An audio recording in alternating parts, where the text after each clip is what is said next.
ప్రత్యేక వార్డు పెట్టారా లేదా? కేజీహెచ్లో 30 మంది పడకలతో ఒక వార్డు పెట్టారు కదా. ఇప్పుడు ఎందుకు ఆ వార్డు పనిచేయడం లేదు? అంటే జనం తాలూకా రక్తాన్ని చెమటని తాగేయడమే కాకుండా లోపల ఉండే భాగాలను కూడా వీళ్ళు ఇచ్చినటువంటి సారా తినేసింది.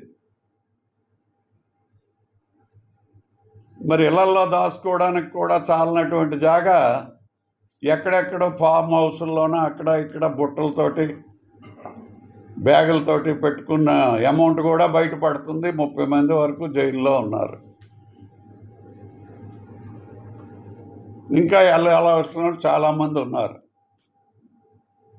అంటే ప్రజల తాలూకా పేద ప్రజలు తాగేటటువంటి సారాలో మీరు ఈ డబ్బులు తినడమే కాకుండా వాళ్ళ తాలూకా కిడ్నీల్ని,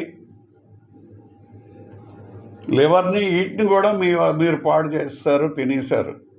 వాళ్ళ ప్రాణాలను కూడా తినేశారు.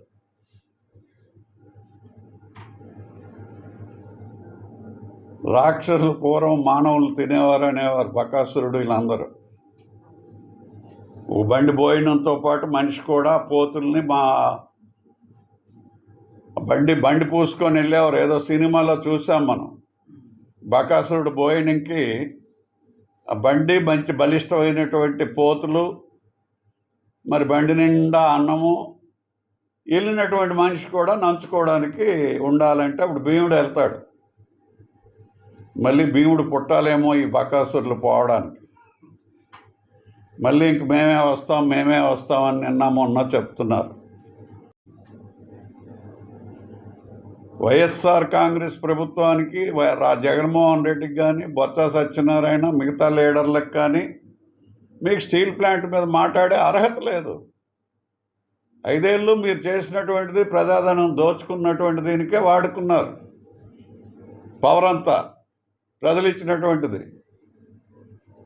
రాష్ట్రానికి ఒక పెద్ద ప్లాంట్ కానీ, ఓ పెద్ద ఫ్యాక్టరీ కానీ ఏమైనా విశాఖపట్నంలో పెట్టించారా?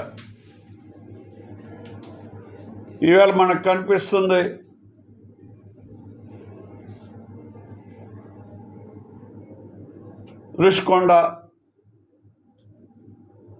రుషికొండ కట్టి ఎవరైనా దిగారా? అందులో కొబ్బరికాయ కూడా కొట్ల. 450 కోట్లు ఖర్చు చూపించారు. ఈవేళ వర్షం పడితే పెచ్చులు పడిపోయినటువంటి పరిస్థితి నిన్న పవన్ కళ్యాణ్ చూపిస్తున్నారు. చూశారు కదా, ప్రజలందరూ చూశారు, ఉత్తరాంధ్ర ప్రజలందరూ. అది మీ నిర్వాకం. ప్రజలు మీకు అధికారం ఇచ్చినప్పుడు ఏ రైల్వే జోన్ కనబడడం లేదా?